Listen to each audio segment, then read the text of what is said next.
Indians, welcome back to US election ultimate meltdown. Trump Modi friendship is back. तो चलो देखते हैं, मजे लेते हैं। वीडियो शुरू करते हैं। वीडियो शुरू करने से पहले अगर आप चैनल पर नए हो और आपने अभी तक सब्सक्राइब नहीं किया तो जल्दी से पहले सब्सक्राइब के बटन और बेल आइकन को क्लिक कर लो ताकि आपको हमारे सारे न्यू वीडियोस के नोटिफिकेशन मिल जाएं जैसे हम अपलोड करें। अगर आपको वीडियो पसंद आता है प्लीज लाइक एंड शेयर। चलिए शुरू करते हैं। ओए ये तो मैंने देखा ही नहीं था। लोगों ने बनाया। अच्छा,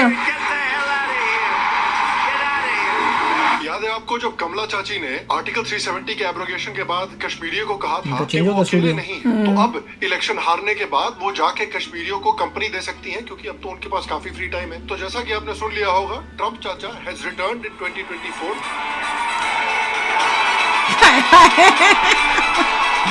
ये happens to be coming to meet me next week.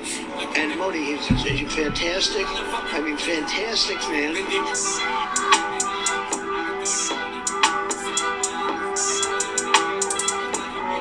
तो 2016 में ट्रम्प के जीतने के बाद आपको ये देखने को मिला था, Donald J. Trump is now president of the United States. ऐसे कहीं और का दिखा रहे फिर से 2024 में वो घड़ी आ चुकी है।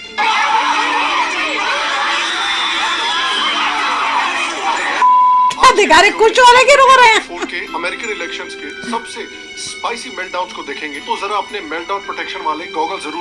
मुझे तो लग रहा था खुश हो रहे हैं कि इससे रो रहे थे। क्या फर्क पड़ेगा। एक्चुअली बिलीव इट और नॉट, इंडिया पर काफी बड़ा डिफरेंस पड़ेगा ट्रम्प के इलेक्शन होने का। क्या ट्रम्प इंडिया के लिए अच्छा होगा और ट्रम्प और इंडिया के बीच की रिलेशनशिप में क्या चैलेंजेस आ सकते हैं, आइए पता करते हैं। हेलो, श्याम शर्मा शो के इस एपिसोड में आपका बहुत बहुत स्वागत है। मैं हूँ सेक्युलरिज्म का सीईओ श्याम शर्मा और आप सबको एक सेकंड प्रणाम। देखिए, मैं इस हफ्ते ट्रैवल कर रहा हूँ, इसलिए थोड़ा डिफरेंट सेटअप है, थोड़ा अजीबोगरीब सेटअप है। वॉइस क्वालिटी, वीडियो क्वालिटी शायद उतनी बढ़िया नहीं रहेगी, लेकिन यार एक हफ्ते की बात है, प्लीज थोड़ा सा एडजस्ट कर लो। तो अमेरिका के 2024 के इलेक्शंस कंप्लीट हो चुके हैं। डोनाल्ड ट्रंप ने 295 इलेक्टोरल वोट्स के साथ काफी बड़ी जीत हासिल की है और अमेरिका के 45th प्रेसिडेंट रहने के बाद दोबारा अमेरिका के 47th प्रेसिडेंट बने हैं। 2020 का बदलाव उन्होंने कंप्लीट कर लिया है। Mr. Vice President, I'm speaking. I'm speaking. I'm speaking. I'm speaking. In Minnesota, she went out. Wait a minute, I'm talking now. You don't mind, please. Does that sound familiar?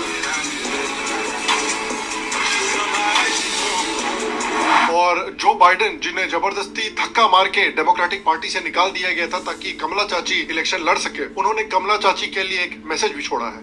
And they say I'm the retarded one. The Democrats said that I was too old, that I was too slow, that I was a joke. Well, here's a joke for you. What do Willie Brown and the 2024 presidential election have in common? Kamala Harris blew both of them. I shouldn't have said that. But seriously, I mean, first Hillary loses to Donald and now Kamala. This man has beaten more women than Doug Emhoff. Anyways, congrats on losing to Hitler again. I hope he locked you all up this time.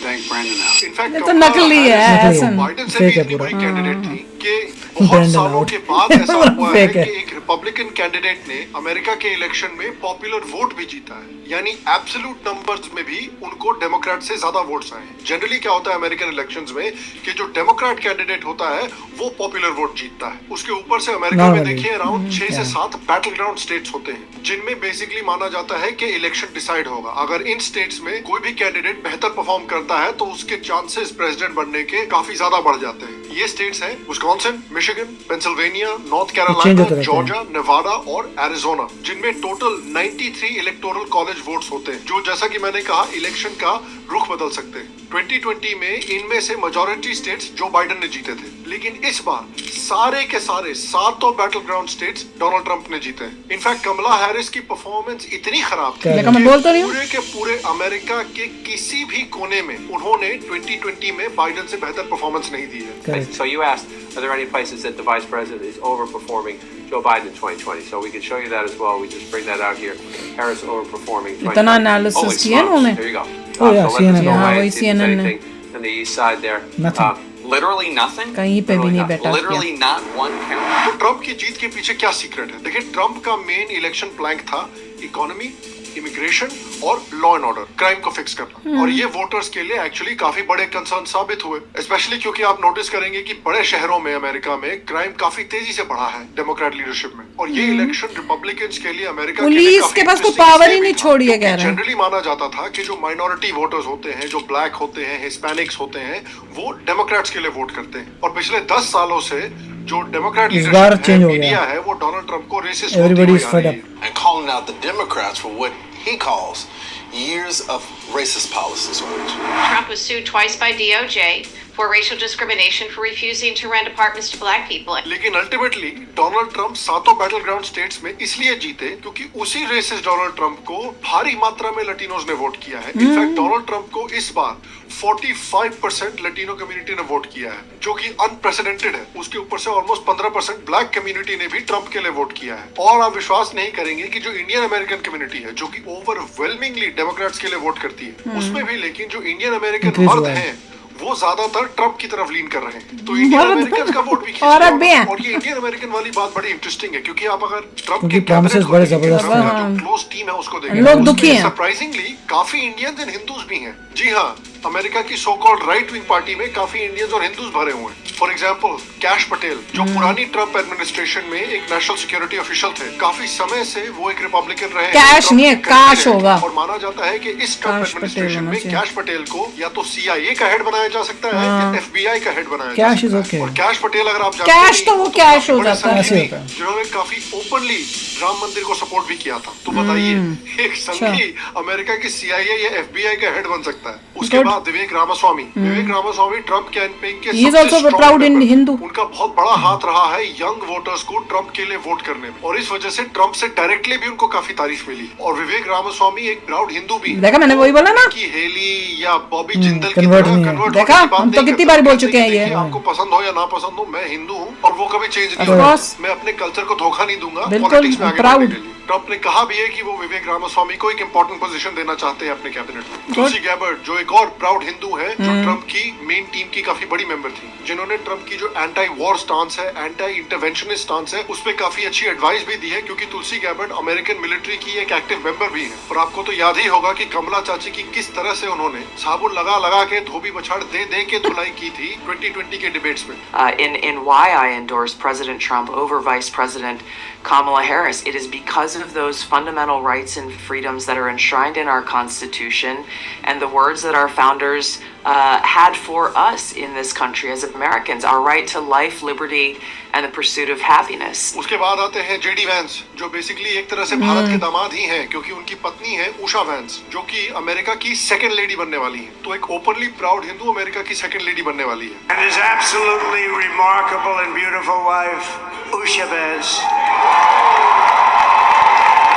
और इसीलिए मैं कहता हूं कि आज actually Indian Americans के पास काफी बड़ी अपॉर्चुनिटी है कि रिपब्लिकन पार्टी, भले ही उसमें रिलीजियस एक्सट्रीमिस्ट हो, लेकिन रिपब्लिकन पार्टी ने कम से कम एक विलिंगनेस दिखाई है आपको एक्सेप्ट करने की, आपको अच्छे पोजीशंस देने की और आपको म्यूचुअल रिस्पेक्ट ऑफर करने की। तो मैं तो कहता हूं कि आपको डेमोक्रेट से जिस तरह की गालियां पड़ रही हैं, भारत देश को जिस तरह की गालियां पड़ रही है, जिस तरह से अटैक हो रहे हैं हिंदूज के ऊपर और भारत देश के ऊपर, उससे अच्छा है कि आप रिपब्लिकन पार्टी को एक तरह से अपना गढ़ बनाए। देखिए, जूस को भी ऐसा नहीं है कि रिपब्लिकन बड़ा प्यार करते हैं या डेमोक्रेट्स बड़ा प्यार करते हैं, लेकिन उन्होंने एक तरह से अपनी इन्फ्लुएंस इस तरह से बना रखी है कि सारी पार्टी जो है उनके पीछे पड़ी हुई है कि प्लीज यार हमारे लिए वोट दो, हमारे लिए वोट दो, वी लव यू। देखिए, इंडियंस को भी, खासकर हिंदूज को भी ये समझ लेना चाहिए कि देखिए हवा किस तरफ बह रही है। रिपब्लिकन्स हैं जो अभी हिंदूज को, इंडियंस को जगह दे रहे हैं अपनी पार्टी में, तो वहां जाओ, एक गढ़ बनाओ और ऐसा गढ़ बनाओ कि यार आपसे वो नफरत भी करते हो लेकिन उनको आपसे प्यार दिखाना पड़े, क्योंकि उनको आपके वोट चाहिए और आपके पैसे चाहिए। तो जीतने के बाद ट्रंप ने अपनी विक्ट्री स्पीच दी, उनको बड़े बड़े वर्ल्ड लीडर्स ने कांग्रेचुलेट करना भी शुरू किया। In fact one of the first calls that Trump took was with Narendra Modi, जिन्होंने उनको ट्विटर पे भी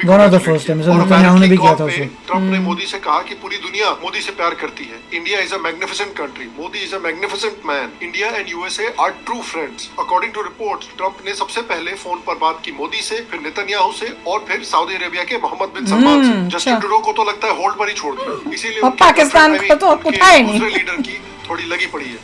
I think a lot of folks woke up today and woke up really worried, afraid. crushed. वही यूक्रेनियन लीडर ज़ेलेंस्की ने भी काफी बड़ा congratulations वाला ट्वीट डाला डोनाल्ड ट्रंप को। लेकिन मुझे लगता है कि डोनाल्ड ट्रंप जब ज़ेलेंस्की से मिलेंगे तो कुछ ऐसी बात बोलेंगे। Hey guys, looks like your free ride's over, huh?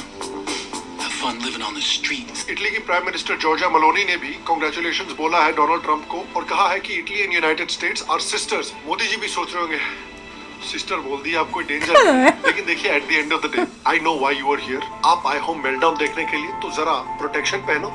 मेल्टडाउन्स देखेंगे आप नेक्स्ट पार्ट में, तो उसका इंतजार करना।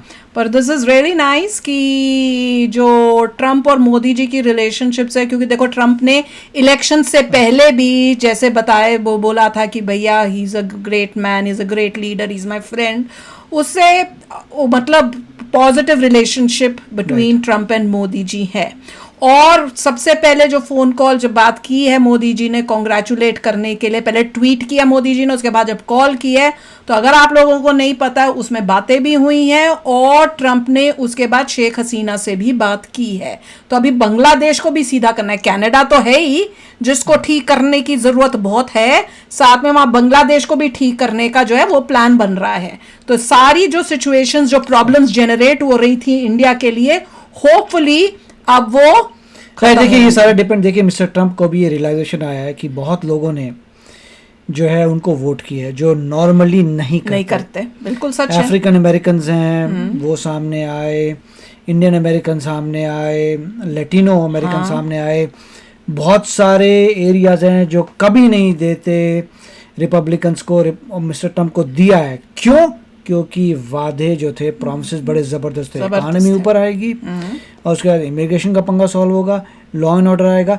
ये सब चीजें बहुत क्रिटिकल है। अगर ये होती हैं ग्रेट, और ये तीनों खराब हो रही थी और इनको सॉल्व करना बहुत ही डिफिकल्ट है। इसलिए देखना है कि कैसे आप इन चीजों को सॉल्व करोगे। वही है। पर दिस इज अमेजिंग। ये भी सुन के बड़ा अमेजिंग लगा जो CNN की रिपोर्ट थी कि भैया कमला हैरिस ने जो बाइडेन के टाइम जब इलेक्शन हुए थे किसी भी स्टेट में बेटर नहीं किया जो बाइडेन से।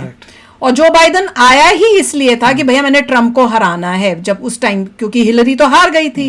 तो जब जो बाइडेन आया तो लोगों को था कि ये कुछ अच्छा करेगा। क्यों? पर अब लोगों को दिखा कि नहीं। वैसे जब मिस्टर ट्रंप अपनी टर्म पे आए थे वो क्यों हारे थे? राइट, मिस्टर ट्रंप आए थे, सब बढ़िया चला था। प्रॉमिसेस वो नहीं दिखे हमें कि भैया जो क्यों हारे? मिस्टर बाइडेन आए क्यों? मिस्टर ट्रंप को चलना चाहिए था ना आगे। क्यों नहीं जीते? बिकॉज़ जो प्रॉमिसेस किए थे वो नहीं फुलफिल हुए थे जिस तरह से होने चाहिए थे। पर अब उनको भी रियलाइज हो गया है, क्योंकि जैसे एलन मस्क है वो कह रहा है कि अगर अब हम अपने प्रॉमिसेस डिलीवर नहीं किए हमने तो 2 साल के अंदर हमको निकाल, स्टेट और सेनेट जो है खत्म हो जाएगा, सेनेट और हाउस जो है पूरा डेमोक्रेटिक जाएगा। तो चलो यार आप भी शेयर करना अपने थॉट्स। चलते हैं, मिलेंगे नेक्स्ट वीडियो में बहुत ही जल्द। Till then take care and bye bye. तो अगर आप मेरे इस चैनल पे नए हो तो जल्दी से सब्सक्राइब के बटन को हिट करो और बेल आइकन को क्लिक करो ताकि आपको मेरा जब नया वीडियो मैं लगाऊं आपको उसके बारे में जल्दी से पता चल जाए।